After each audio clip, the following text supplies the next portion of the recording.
Okay,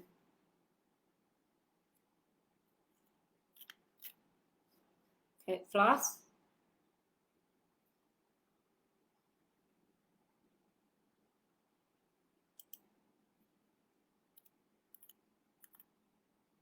I'm going to have a live video today. Then I'll just wait and see if someone comes in. Bill Shug, Billy W. Just want to say thank you to, especially, there's a lot of people working on this, but I would like to say thank you to Billy W. and Linda, two little savages that I know, two little Mary savages that send me messages, and a lot of the stuff comes from them, and I just go and look at what they say, and then I go and have a look and see what we can come up with.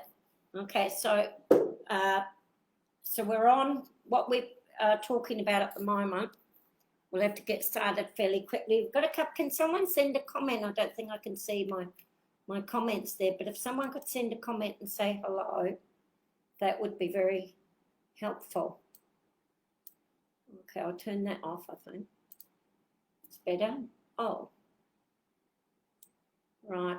Okay, so where we're on is last week we did a video about the background of the 1835 Declaration of Independence in New Zealand. This is an SOS to Australia, England, Canada, even America, even though they've got their hand in a lot of this, and New Zealand, all of our countries, and South Africa. Now, South Africa has already gone down. They're going to, the New World Order is taking over through all of our countries. What we call them the striped countries, because we're the countries that have got a mix of a large previously English population and a large indigenous population, and they're going through it using the decolonisation movement. The decolonisation movement is to put all of us into slavery using the indigenous people. And so I urge all of you to go and check what's going on with your indigenous people and what's going on with the decolonisation movements. Just all you've got to do is Google in decolonise Australia, decolonise Canada, decolonise America. They've outwardly said they want to decolonise, but it's not really decolonisation. What they're going to do is put us back into slavery, where we were in slavery from 1615, when the Magna Carta slave document was born, and then in 1688 when the Bill of Rights was born, where everybody became equal, and we said we don't care if you're the monarchy, if you're the religious leaders, everybody needs to be accountable for what they do. And they then in the 1688 they put in a system of rights, that even though we knew that the monarchy was going to rule, we knew that there was going to be a parliament that ruled, we knew that there were going to be religious leaders, lords spiritual, lords temporal, monarchy, lords spiritual, lords temporal, and the commons, which was us. But we also knew that if they wanted to, because there's going to be some kind of a world government, there ain't no getting around, but there's going to be some kind of a world government. And I can't see the comments. Can someone make a comment? They don't seem to show. Are they showing? No, I don't know why. All right, well, I'll just leave it and keep on with the video. So there's no getting around that there's going to be some kind of a world government, because we as a world can't function without some kind of a world government. If we go back to 1688, this is what happened when they established the Magna Carta. They made all of the nobles unaccountable to anyone. And when they established the 1688 Bill of Rights, they said, okay, we understand that you're going to organise connections between the countries. You're going to do all of the foreign trade, all of these things that the commoners couldn't do. Most of the commoners couldn't read and they couldn't write. All the commoners, if you look back in England, originally the slaves were white English speakers. The white English speakers were considered the lowest of the low because they couldn't speak any other languages and they couldn't read and write. And so all of the nobles, which were the church leaders and the royal people and the knights and all of those, they could all read and they could all speak multiple languages because they were French. So they came over from Europe. The original indigenous people were the English-speaking people, and they were taken over. Now, for 400 years, the English speakers rose up and fought against the hierarchy. And finally, in 1688, they said, we know that we can't manage all this stuff. We know that we can't manage the whole world. We can't manage international trade. We're busy on our farms, doing our farm work and with our families.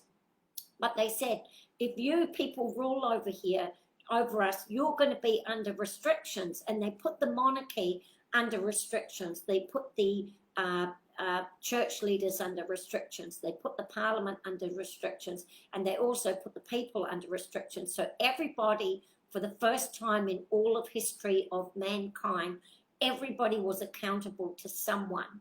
Now, as soon as that 1688 come along, there were monarchists and there were religious leaders that didn't agree with it. They saw themselves as being on a higher plane than the peon, the English-speaking slaves, and they didn't agree. And so they set about how can they get rid of the 1688 Bill of Rights. Then what they did is they started going, they picked up as many slaves as what they could, and they sent them out to our countries. They sent them to Canada. They sent them to America. They sent them to New Zealand, Australia, and South Africa are the main ones where they sent them. And if you remember back in that time in English, they created all these laws like you would go to prison for stealing a loaf of bread. You would get 2 years in prison. What they would do, they made all these fake. They didn't have enough slaves to go to New Zealand. They didn't have enough slaves to go to Australia. So they made all of these fake legal obligations. And so for stealing a loaf of bread, you would be shipped out to Australia for 2 years. After you did your 2 years lag time in the Australian prison, you were free. But they didn't pay for you to go back to England to your family.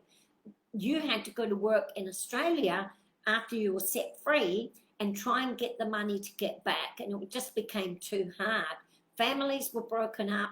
English people were ripped from their families. They were ripped from their homes, their jobs, and they were taken to these faraway lands and forced to live there under the church. And it was all managed by the churches and the monarchies. And what we're saying is we've got to go back to, so we've already done the Magna Carta, we did the 1688, and then what we found out was, what I found out in my journey that I'm on, is that I had to go back to find out how did they get from the Magna Carta to the 1688 Bill of Rights. And we had to go through every king and every queen and all of the process that happened there. And then we came back to New Zealand. Now, all of you in Australia, Canada, you've got to go and look at your declarations. Originally, New Zealand was a state of Australia, and somehow we've gotten torn apart from Australia. And so I originally started on the Treaty of Waitangi, but then we realised that the Treaty of Waitangi, we had to go back from there. So we had to go back to the 1835 Declaration of Independence. And then last week I did the background to the Declaration of Independence, which I'm going to give a quick review today. And then what I've realised now, as you'll listen today and you'll find out today, what we've got to do is look at the process from the 1835 Declaration of Independence to the 1840 Treaty of Waitangi. So I'm just going to read a little bit about how we got to the Declaration of Independence that we already learned last week. So You have to go and watch last week's video if you want to know, but if you've watched it, then you'll understand. Now, in 1215, they had the Magna Carta. They changed it 3 or 4 times, and then in 1688, we got the English Bill of Rights by the people for the people, and then in 1785, so 1688, 7 years later, this society popped up called the Eland Society. Now, they had set up this university called the Magdalene College, where they sent all of their up-and-coming church preachers, whatever they are, to this college to study to be missionaries in the foreign lands being Australia, South Africa, Canada, and America and New Zealand. These were the countries that they chose, okay? And so that was in 1785. Now, that was in 17, excuse me, my dates are wrong. In 1767, the Eland Society was established. And that was how many years? So 1688. So it was about 80 years after the 1688 Bill of Rights was established, that put everybody to be accountable. In 1767, about 80 years later, they came up with this Eland Society. But the Eland Society had already been around for quite a few years. So my dates were wrong, but in 1785, the Eland Society paid for Samuel Marsden. Now, you're going to be seeing these names. If you look in America, you look in Canada, you look in Australia, the main names that you're going to see are Williams, Charles, Samuel, Thomas. They use the same names again and again and again. So it's really hard to track their history. Now, they've done it with the kings as well. Anyway, so the Eland Society sent Samuel Marsden to the Magdalene College to study. And then in 1794, they sent him, he arrived in Australia. So he left England. I think it took, a long time, about a year to travel or even more. Then he arrives in Australia. Here's Marsden. So this is this Marsden. Now, Australia, you've got your history too with Marsden. So start with him. He's the master of all of this, backed up by the Eland Society. Okay. Now, in 1799, the Eland Society changed its name to be called the Church Missionary Society. Now, if you go back to the Magna Carta, what they've found is that the easiest way to collect up, they need to collect large groups of people that will agree with them, that will fight with them against they're called the heretics, against or free thinkers, we would call them. So you needed to collect these large groups of people to fight against the free thinkers, people that wanted to be free. And the way that they would do that was through religion. So we had the Catholic religion, the Jewish religion, the 3 main ones, the Muslim religion, and then they had the Buddhist religion. These were the main religions. So the Eland Society changed itself into a religion called the Church Missionary Society. Now, in 1805, a man called Patrick Marmon, previously to that, he was one of the first convicts, and he was an Irishman, and he used to fight for the Republic of Ireland over in Ireland, and then they shipped him out to Australia. And he had a son called Jackie Marmon. And Jackie Marmon turns up in New Zealand in around 1805 when he was 5 years old. So Marmon must have been in New Zealand for 5 years previously. I'm not sure exactly the dates, but anyway. The wars in New Zealand, previously to the 1800s, for about, 100 years, a lot of the convicts that were in Australia, when they finished their lag in Australia, they didn't want to be there, and they went to live in New Zealand where they had a lot of freedom. It was closer than England, but it was out of their penal colony where they've got a lot of whippings and all of that. So when they got to New Zealand, they just lived with the New Zealand Maori. All the land in New Zealand was owned by no one. If you used to go and live with one of the Maori settlements, and if you wanted to set up a house, you would just go to the village chief and you would say, "Hey, chief, is it okay if I build a little place just over here for me and my family?" And the chief would say, "Yes, you can," or "No, you can't." If they didn't like you, you would be thrown out. But a lot of the white previous convicts had came to New Zealand in this way, and they had lived in New Zealand together with the Maori from about the 1700s. Or a little bit later, up until about 100 years, and they'd all lived peacefully, and it was a nice time. They were living in harmony. A lot of the New Zealand Maori learned English, and a lot of the English speakers learned New Zealand Maori. Now, in 1805, this guy here, Marmon, turns up.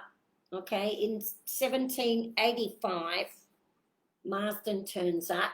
And then in 1805, Marmon turns up. And then in 1806 is when the main Maori tribe, which it was the Ngāpuhi tribe. All you Maori are just going to have to forgive me if I get a few things wrong, because I'm just doing my best here.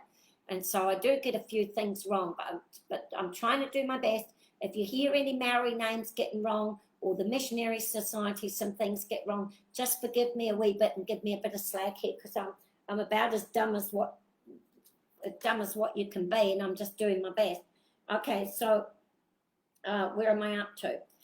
So the Ngāpuhi tribe was the main tribe in the North Island. It had a main tribe, and they had what they called a paramount chief, and then offshoots of the paramount chiefs would be that he might have many wives, and then usually the first son of the chief, the first son of the first wife, when the chief dies, the first son is the one that takes over the lead as the paramount chief. But all of the other sons had status as well, so they would go off and form other tribes. They were still part of Ngāpuhi, but they were also an independent tribe as well with their own chief. Is how they did it. So the paramount chiefs started to acquire muskets from the Australians, okay? And now here's what happened. This guy here, I don't have a picture for Ruatara. Ruatara was the son of the paramount chief called Te Pahi. And Ruatara, in 1805, he turns up in Australia with Samuel Marsden, and he stays in Australia with Samuel Marsden, and he learns about agriculture and stuff like that until 1807. Now in 1809, here's where it gets a bit, you'll have to remember all of this. In 1809, Marsden, Ruatara, and another guy called Kendall, Thomas Kendall, they all go to England together. Now, I don't have a picture of Ruatara. So I've just got, there's Ruatara there. I'll get a picture later of him. And then they all go to England along with Thomas Kendall. Okay, so we've got all of those in England. And I'll keep an eye on the time. I'm going to spend, all right, I'll spend half an hour on the review. And then when they get to England, they meet this guy here. Now, in 1809, we've got all of these people in England together. They meet up with this guy here called Samuel Lee. Samuel Lee is a member of, I'll call the the Church Missionary Society will be referred to as CMS. So he also became a CMS member in 1810. And Kendall gave up his job and he became a CMS member as well. And he sold his business and he joined the church in 1805. So in 1805, we had Patrick Marmon and we had Thomas Kendall. He joined the church. And then in 1805, Ruatara joins, and we've got Patrick Marmon supplying the muskets to the Maori. And then we've got here the leader, who is this guy here, Samuel Marsden. So we've got two Samuels now. Now they're all in England together. And Ruatara spends a couple of years in England talking with this guy, Samuel Lee. Now this guy, Samuel Lee, he was a genius, an absolute genius. And the Eland Society, I think I'll just call them the Eland Society. The Eland Society sent Samuel Lee to the Magdalene University, which is the same university that Marsden went to and the same university that Kendall went to, and Ruatara went there as well. Now this Samuel Lee, on his scholarship, he translated the Peshitta, which is called the Catholic Bible. The original Catholic Bible was called the Peshitta, and he translated that into English. He also translated the book of Job, which is the Hebrew Bible. If you go back to the Magna Carta, the religious leaders that were ruling at the time and appointing the kings and taking all the money were the Jewish church and the Catholic church. They were the main ones. The Muslim church comes in there somewhere as well. And so he translated the Peshitta, Catholic Bible, and the book of Hebrew, the Jewish Bible, and he claimed that his translation was from original transcripts of both of them. And he claimed that he was not going to reveal his sources. Now, I want you to remember that because it's going to come up later. So he wouldn't reveal. So there he is he also wrote the Maori dictionary, which he produced in 1820 is when he produced it. There was another one produced in 1815. So when he was translating all of this stuff, he had the three texts. He had the Maori language that he was doing, and he had the Catholic transcripts, and he had the Jewish transcripts, and he was working with all of these three things together. Now, in 1808, okay, they all come back to Australia, except for Samuel Lee. Samuel Lee, after meeting Ruatara and Kendall and Marsden, he stays in England at the university translating the three texts. And the rest of them come back, okay? Then in 1808, Hongi Hika turns up. Here's Hongi Hika. Now, Hongi Hika, you're going to have to remember the bloodlines here. Hongi Hika is the, forgive me if I'm wrong, he's either the direct cousin or the nephew of Ruatara. Ruatara was the next in line to be paramount chief from Tapahi, and under him, the next in line was Hongi Hika, okay? So just, I hope I get this right. In 1808, Hongi Hika gets his muskets, which he got from Marmon, and then the New Zealand Wars start. Okay, in 1809 to 1812, Ruatara stays with Samuel Marsden in Australia. And then in 1812, when he returns to New Zealand, the paramount chief, Tapahi, dies. And Ruatara then becomes the paramount chief, I think. Could be wrong, but I'm thinking. And then Ruatara introduces Hongi Hika to Kendall, they're good friends, and in 1813, I'll just tell you about, in 1812, Hongi Hika attacked the Hokianga with muskets, and he killed thousands of Maori. Well, I don't know how many he killed. He killed, and he took a lot of people as slaves. When Hongi Hika took his slaves, he sold them to the missionaries as agricultural workers. So if you didn't belong to the Ngāpuhi tribe, and any of you that don't belong to the Ngāpuhi tribe, you should listen to this today, because many of your chiefs were killed and eaten, and then they took all of your people and sold them either to the Ngāpuhi tribe, or they sold them and to the church missionaries, and all of your tribes were put into slavery, just like the people of England, the English-speaking people. Now, in 1813, as Hongi makes friends with Kendall and he makes friends with Marsden, Ruatara turns up dead. So, and Hongi Hika turns up. So it's almost like the one guy that went to England and met Samuel Lee and gave him all of the Maori language, would have been giving it, and had been working with Marsden for a couple of years to put down into vocabulary this Maori language. He turns up dead, okay? And then in 1814, who should go to Australia?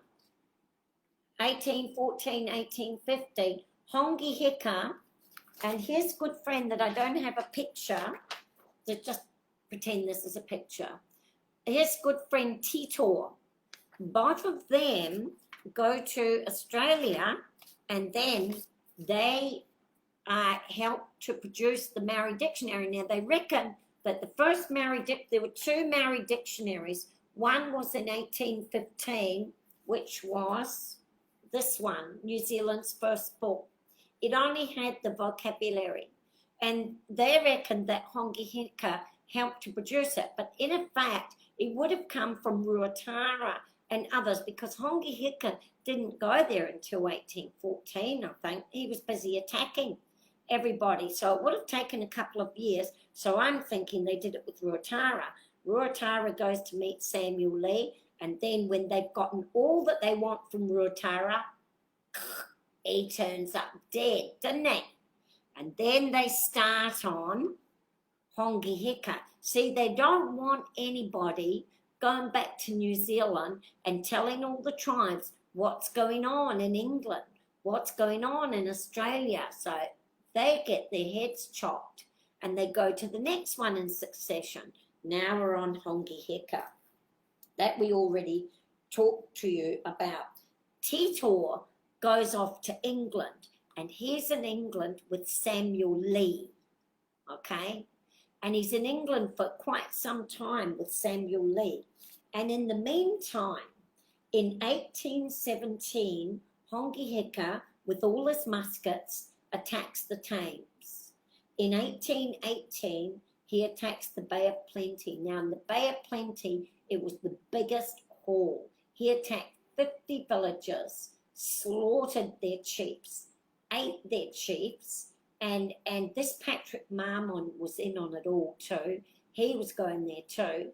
And then they took all of the slaves back and sold them to the missionaries and sold them to the Ngāpuhi for more muskets. So every time they attacked a village, they got slaves. When they got these slaves, then they would swap them for more muskets, and so they could get more guns to take more, and they didn't even really know what they were doing. Now, what I'm saying to New Zealand Maori today, you have to figure out where you come from. Were you a slave, or were you a member of the tribe that was slaughtering everybody. You better figure, because they plonked you all into this pot called Maori, just like they plonked us all into this pot called English.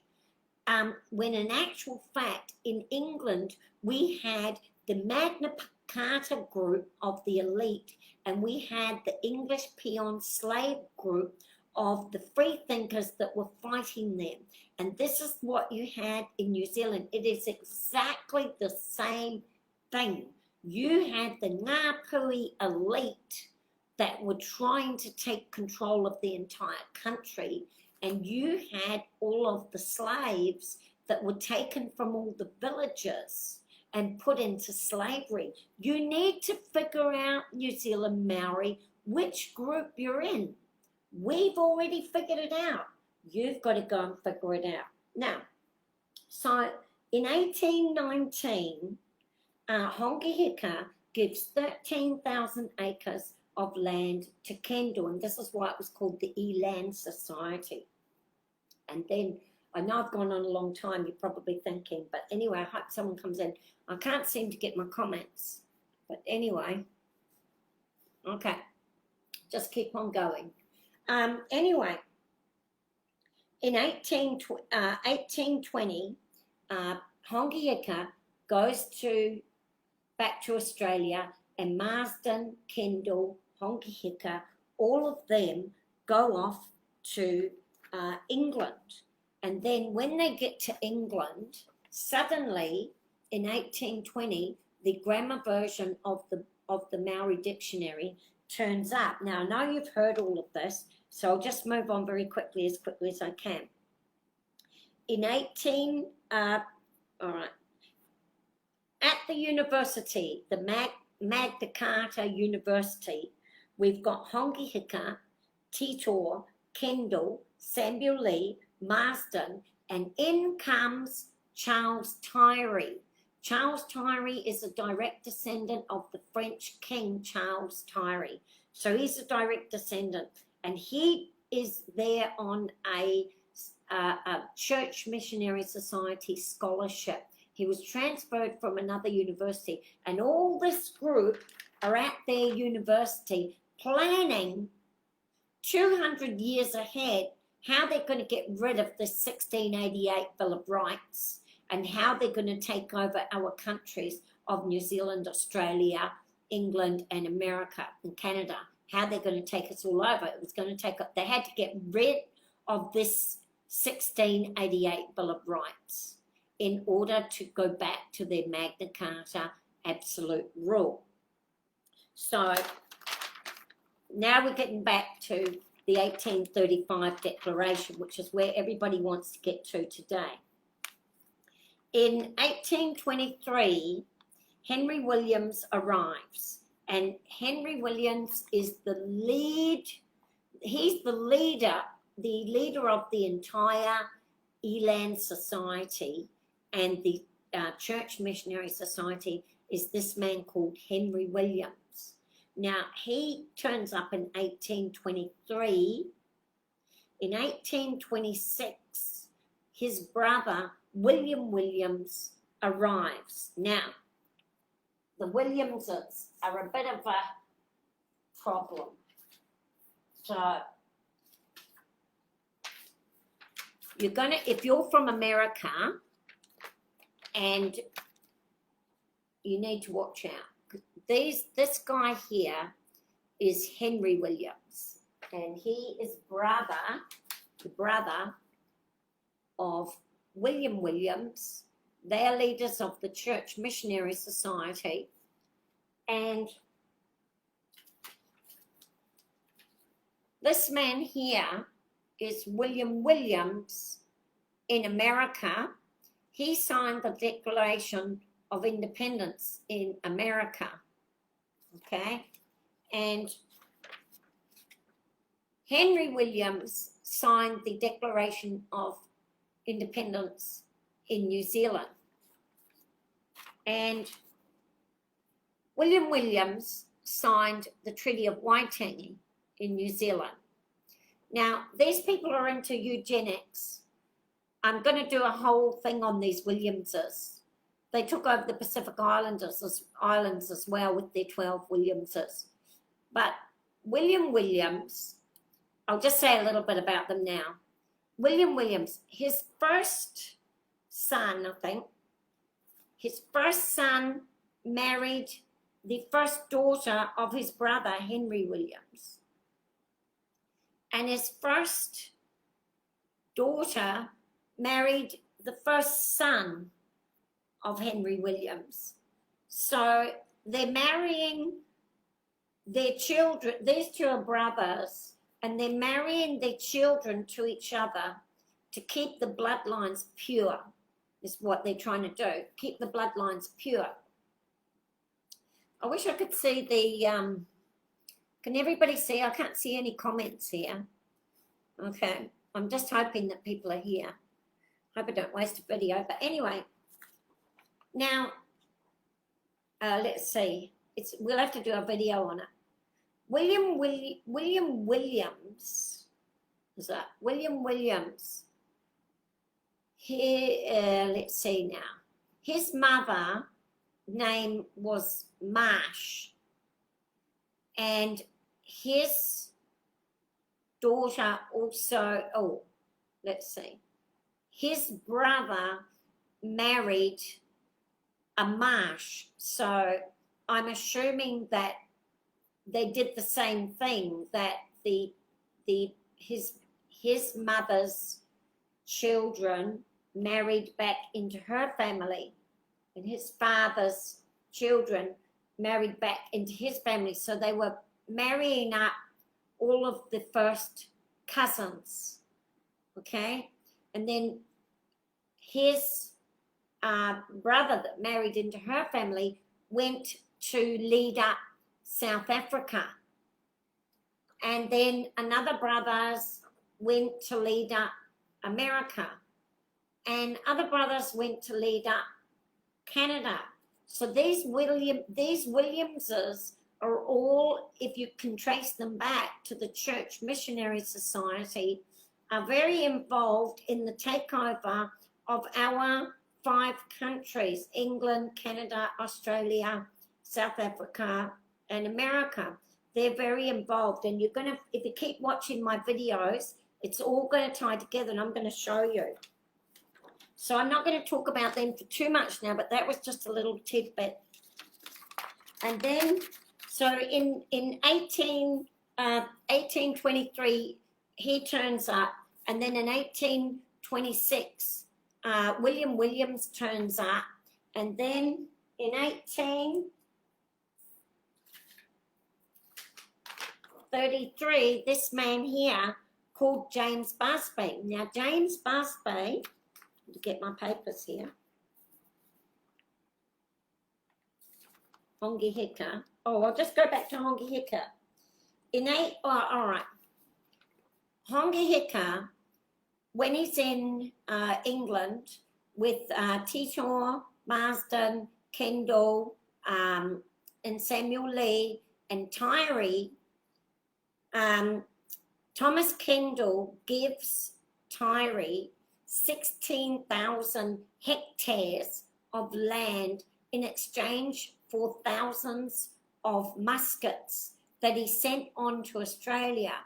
And King William gifted Hongi Hika a suit of armour. Now, there were only 2 suits of armour gifted.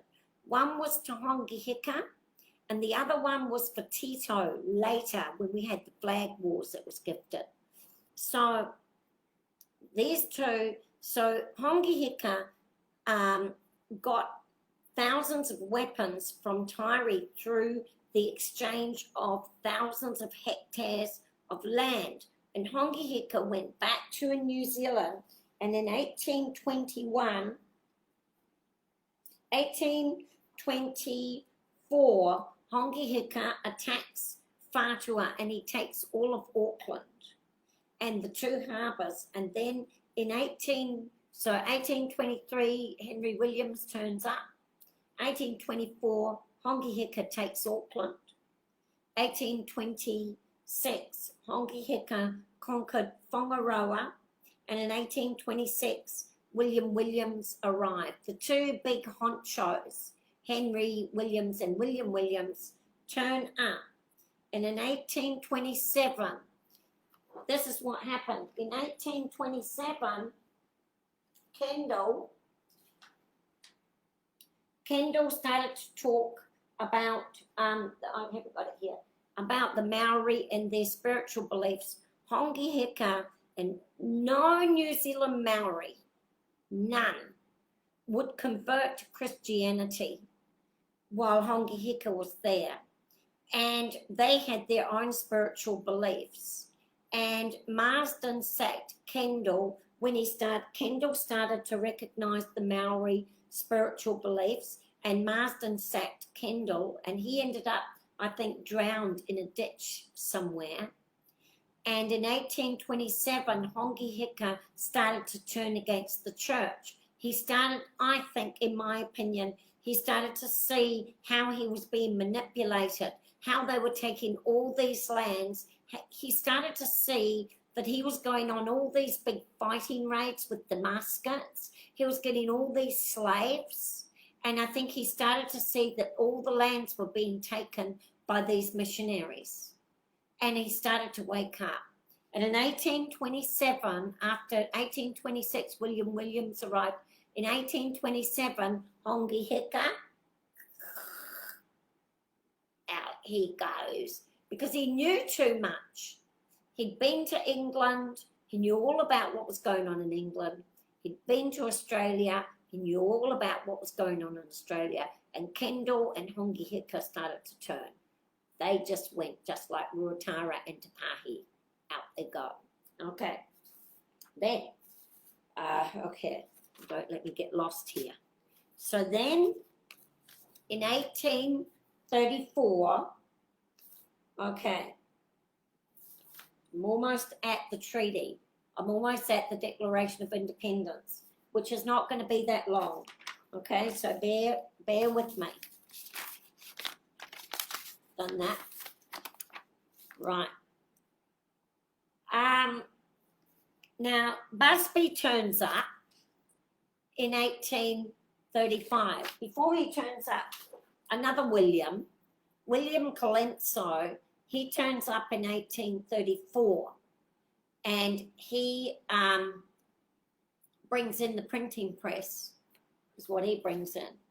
Here I am here. 1833, let's get back to Busby. So in 1833, this guy here, James Busby, he turns up. Now, James Busby, in 1833, he was working. He had a, where's Busby? Sorry. Okay. Busby, he was working as the superintendent, listen carefully, he was working as the superintendent of a boys' orphanage. We all know what goes on with the missionaries and the priests in the boys' orphanage, don't we, New Zealand and Australia? Go and ask Karen Brewer all about that. I'm not doing that, but we know all about it. Well, he lost his job as the superintendent of the boys' home, and then they shipped him off to New Zealand in 1833 to be the British resident or something. So we're going to hear about that again later. Now, so when he turns up, he proceeds to set up a sheep farm, a vineyard, vegetable gardens, a forest nursery, and by 1839 he had made further substantial purchases near Waimate, Nauru.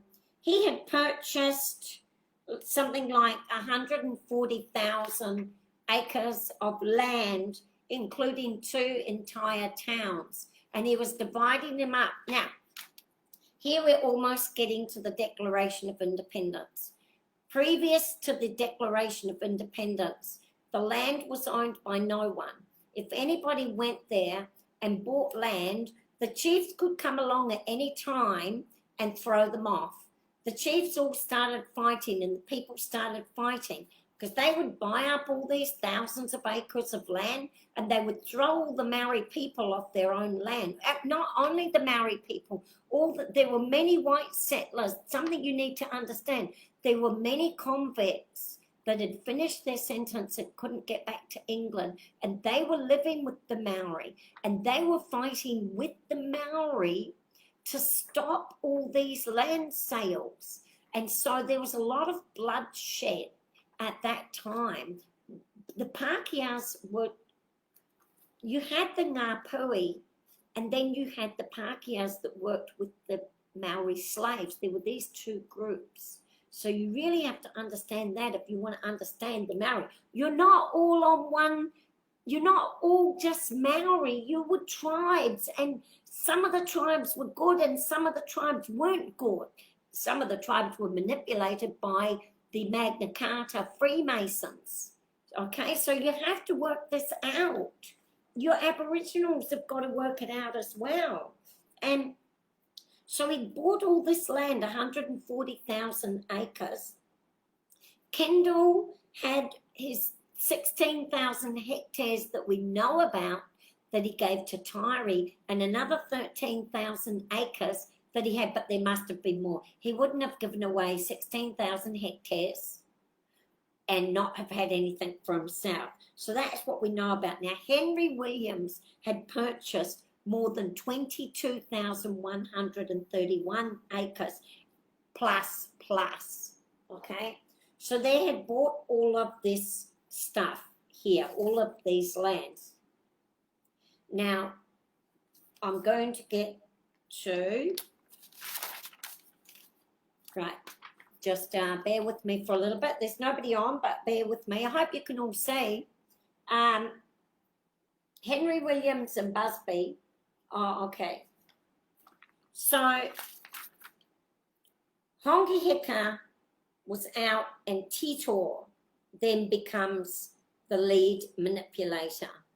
And I don't know if he's a paramount chief, but he was very involved with other chiefs, and we're going to talk about him later, okay? So, in 1835, Busby gets the New Zealand Maori to sign up to this Declaration of Independence. There are 3 versions. This is the English version. Whenever you speak of the Declaration of Independence, you have to talk about which version you're talking about because they're all different. So there's the English version, and then there's the new 1987 translated version. And I'm telling you, the English version and the translated version are not the same, but we're going to get there. And then there is the Maori language version. I know you can't see it because I'm just going to talk to you, but you can go and research it. So there's actually 3 versions of the Declaration of Independence. Now, we're going to cross over a wee bit now. Stay with me. In 1839, all of the settlers, I'll call them, all of the settlers that were on the Maori side, that were the ones that were the slaves, they started writing letters to Australia complaining about Marsden, Williams and Busby, really complaining. And so finally, England sent over, what's his name, Hobson. And in 1840, the Treaty of Waitangi kind of threw out the Declaration of Independence, okay? And it put in the Treaty of Waitangi, which we did already in another video. And if we come back here to now to 2020, we've got these groups, Ngāpuhi and several other groups that are going all over New Zealand having huis, telling all of the New Zealand Maori tribes to throw out the Treaty of Waitangi and take back the Declaration of Independence, the original Declaration of Independence, which would mean that New Zealand Maori would have full control of their country. You might think this is a good thing, but you won't when you see all the end of the videos. When you see the whole plot put together, you'll say, oh, fuck. Those fucking Freemason freaks. So before I can get to that, when Hobson turns up in 1839 to get rid of this Declaration of Independence, he wanted the sovereignty signed over. Now, here's the reason, the really important reason. Previous to the Declaration of Independence, any land sale that they had was illegal. So the Maori were just like fucking selling thousands and thousands. Yeah, you want 1,000 acres. Here's 140,000. Here's 50 hectares. The entire North Island was sold. All the South Island was sold. But none of these land deals were legal because they didn't have nation status. And so nobody owned the land and they had no government to negotiate the lands. And so in order to make those land sales legal, they needed to have a Maori government set up. And so Busby and Williams, the Williamses and Busby, they came up with this Declaration of Independence. So they're the three, Busby and Henry Williams, okay? And the signatory on the Declaration of Independence is Henry Williams, okay?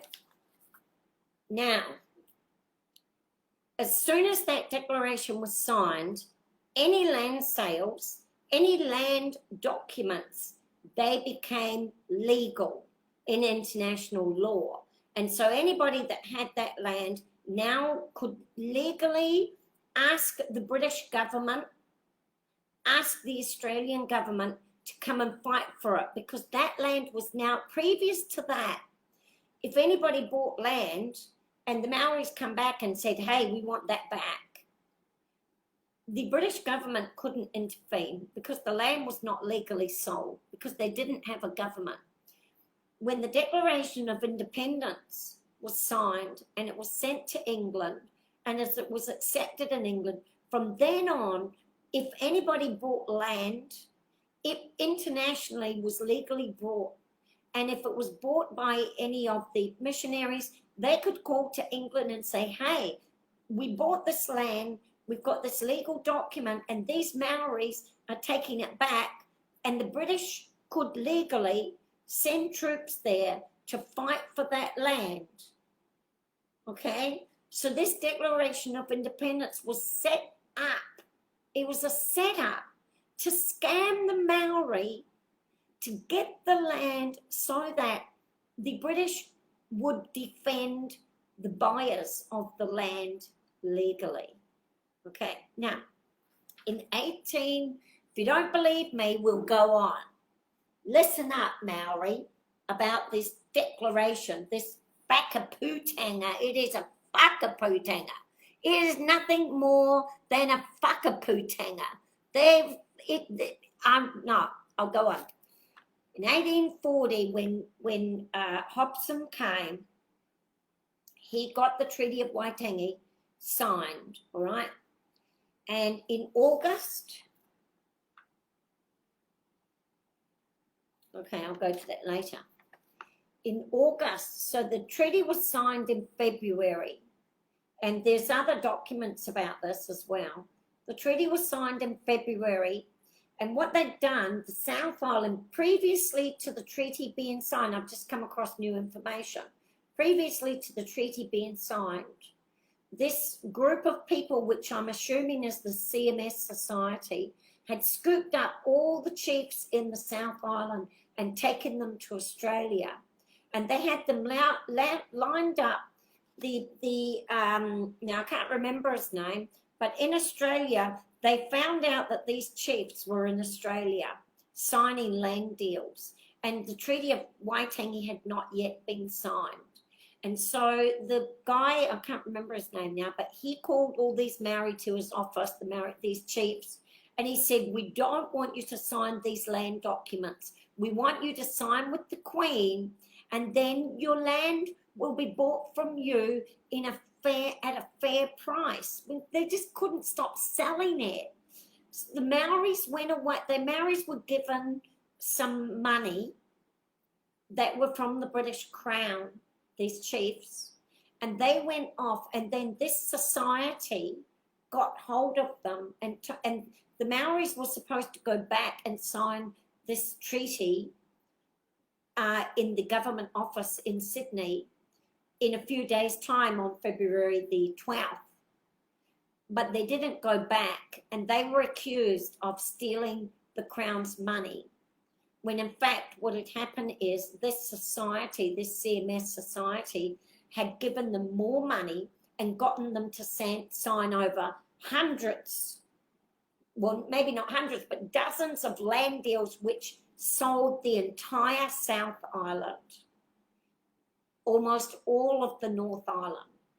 And these chiefs had signed it, and they didn't go back to the Crown to sign up to the treaty, and they were accused of stealing the Crown's money. So that's what happened there. Now, so this society had bought up all the South Island, all the North Island, and they had the Declaration of Independence to say that it was all legal, all right?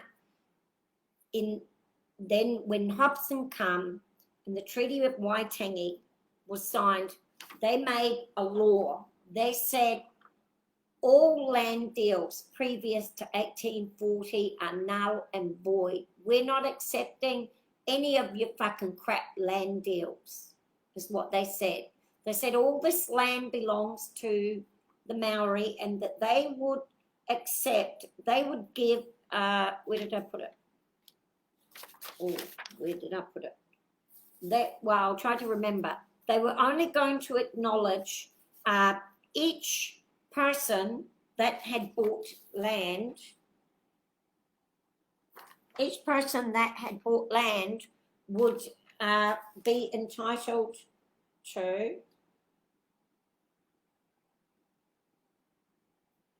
I can't find it. Well, each person that bought land would be entitled to around about 2,400 acres, okay? Only 2,400 acres. And then all other land that they had purchased would become null and void. And then that land was taken by the Crown. Well, and then there's this complaint because the Maori said, well, the Crown took all that land and they should have really given it all back to the Maori, but instead they kept it.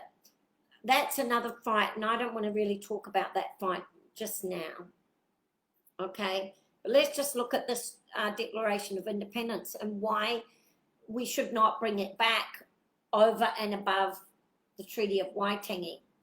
So when this land thing happened and the British government said we only recognise 2,400 acres per person, and all other land is going to go into the Maori pot.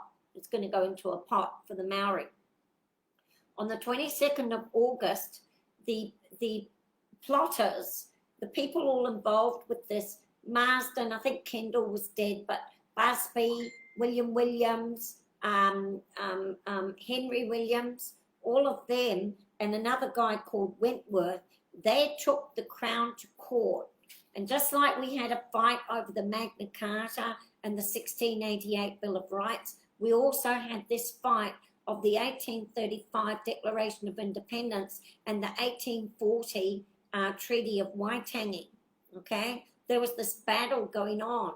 And then when they took it to court, during this time, this was in August of 1840, August, the Legislative Council had a hearing for the two parties. One party was the Crown that were trying to make the bill to put the Treaty of Waitangi into law.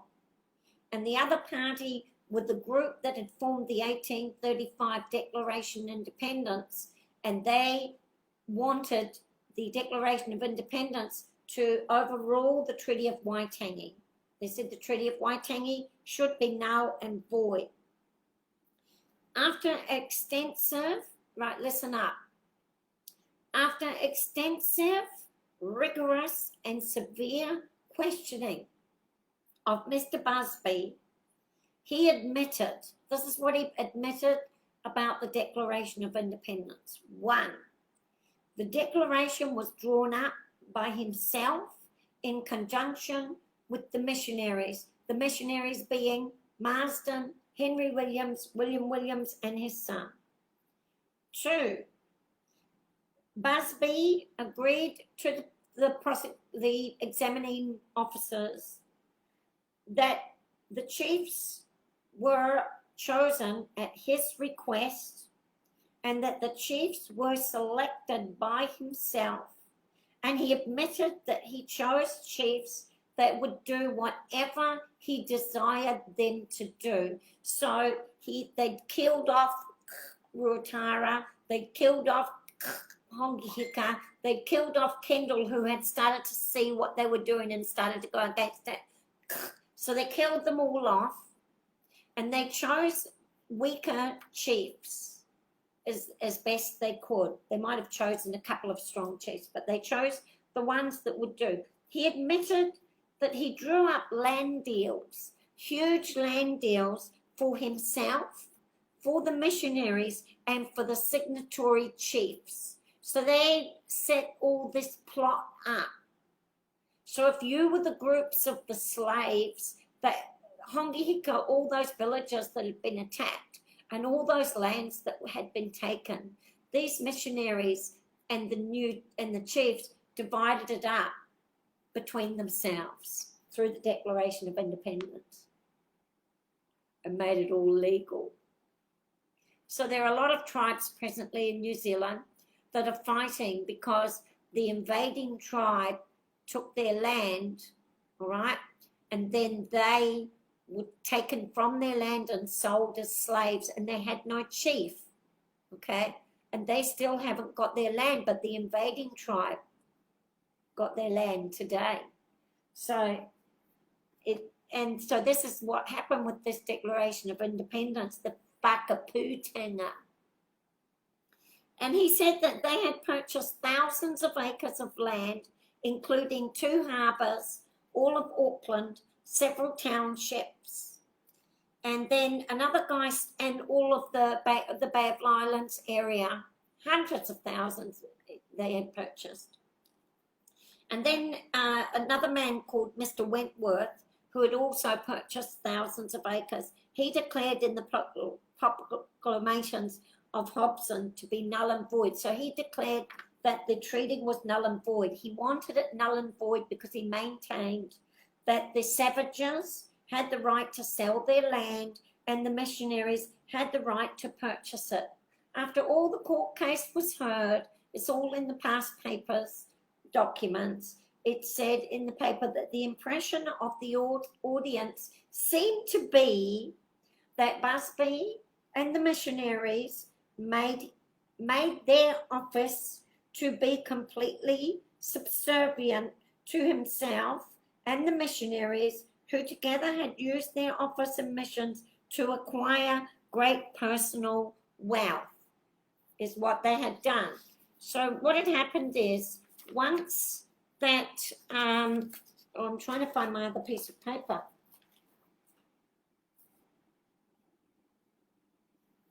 So once that declaration had been signed, I'll just put these out over here, all of the, okay, when Hobson turned up, it said that all of the land purchased pre-1840 would undergo an investigation, and he would limit each claimant to only 2,560 acres, and that included Maori claimants. It included those claimants too. Why?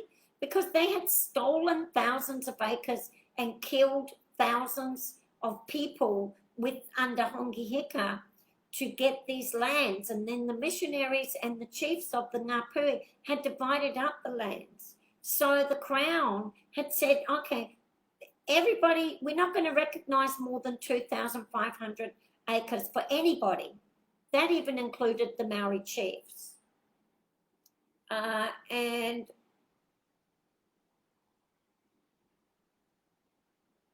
okay, that's that bit. I'm just going to get these out because I'm looking for a specific piece of paper. That, as I told you, when, I can't find it now. Oh, I hate that.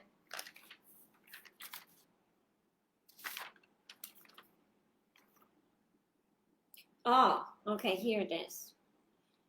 So, in regards to Henry Williams, at around about this time, Henry Williams and Busby and Marsden, they were all fired from the Church Missionary Society. And Governor Gray accused Williams and the other CMS members of being responsible for the Flagstaff War, which we're going to do. We're not doing the flags today, but we are going to do that flag, but not today. The flag is next. And in 1846, all right, here we go. In 1846, they found at the pa letters. They found at the pa a statement by Rua Peka Peka stating that Hobson knew of letters that were of a treasonous nature, and Hobson had ordered them burned. So another plot ensued. We're going to get to that later. The 1835 plot was destroyed, okay, because everybody knew about it. It was supposed to be done in secret, but so many people knew about it. So many people were writing letters, and I'll tell you about it next video, that it became exposed. And so they had to shut the whole thing down, and then they brought in the Treaty of Waitangi, which is a whole nother plot in itself. We'll get there. So anyway, they found these there's a reference about Williams and the Rangatira Pākehā. Now, who would Rangatira Pākehā be? What had happened was Pākehā, or church missionary people, had bred into the royal bloodlines of the Maori. And so they had children, and they never should have been Rangatira, but they became Rangatira, that they had the mixed blood, you see. And then the English traitors, this is what George Gray, he said, the English traitors were far more guilty and far more deserving of severe punishment than the brave natives who were misled and ill-advised. And he said the group, which were the Williams, the Marsdens, the Kendalls, the Busbys, this group, he called them cowards and knaves. Knaves is in the Queen's national anthem, that she was there to protect the people from the knaves.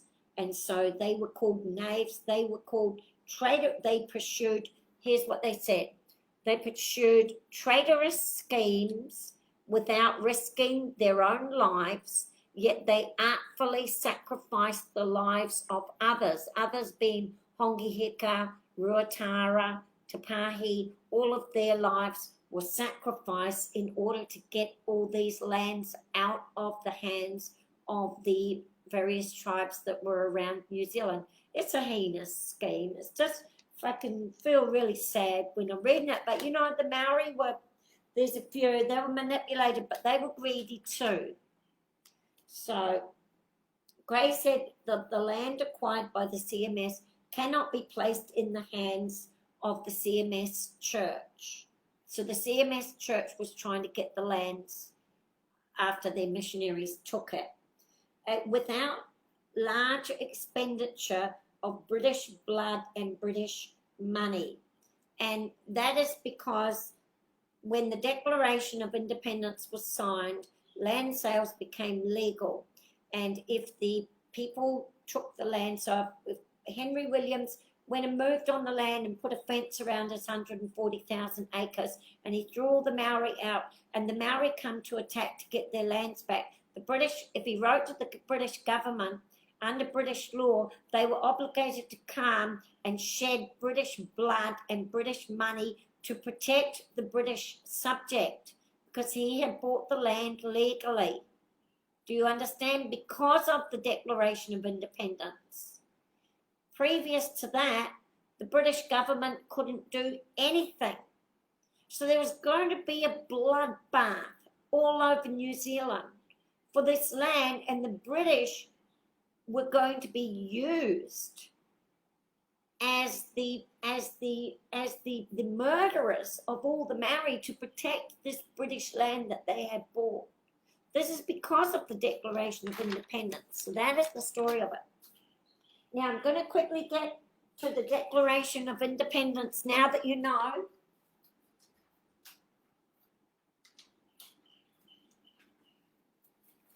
Now that you know the truth of it, and I want you to listen to what the Declaration of Independence says in the first. Right, now I've got to get my papers off here.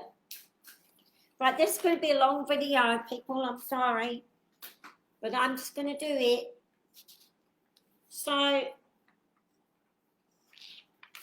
there are two. I want to talk to you quickly about sovereignty, and there are 5 kinds of sovereignty, but one of the main kinds is called real sovereignty. Real sovereignty is when you have an absolute monarch. Only kings were real sovereigns. Well, paramount chiefs were real sovereigns too. Paramount chiefs, not just the chiefly leaders, but the paramount chiefs. And they were absolute rulers. And we had absolute rulers in England from 1215 through to 1688 that the English people fought for 400 years to get them out. And from that transpired the legal sovereign. The legal sovereign is the power of the legal sovereign is absolute, and law is simply the will of the sovereign. We are all supreme sovereign beings to the country that we are born to. Nothing to do with race.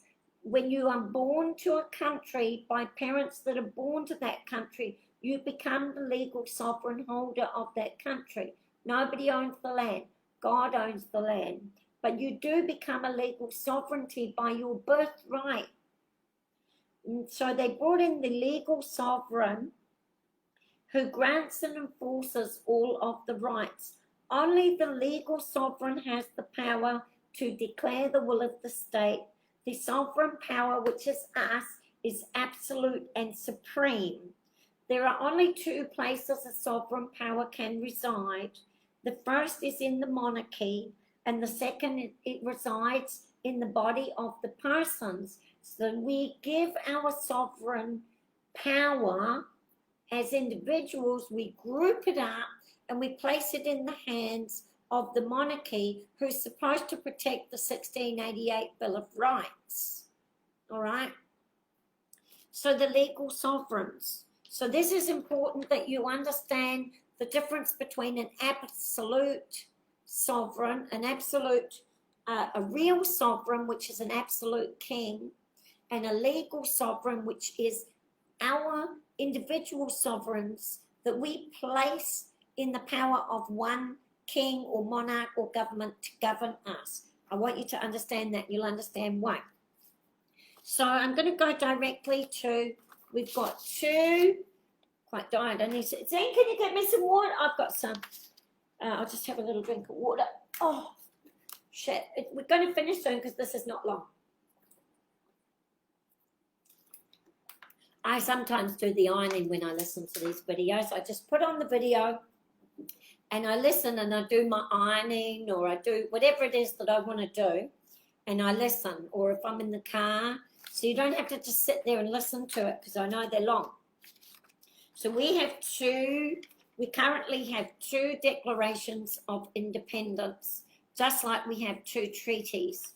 The first Declaration of Independence is actually the one written by Busby, and it's not a bad declaration, to be honest. The second one is the translation that was done in 1987, and is the translation from Maori back to English. And what I'm saying to you is, just like the Treaty of Waitangi, it is not a translation. It's a new Declaration of Independence. And I want you all to understand what this means. New Zealand, Australia, Canada, you're all going to have to understand what this means. I don't think you'll listen to it, but once I get all the videos done, I'll do a new one.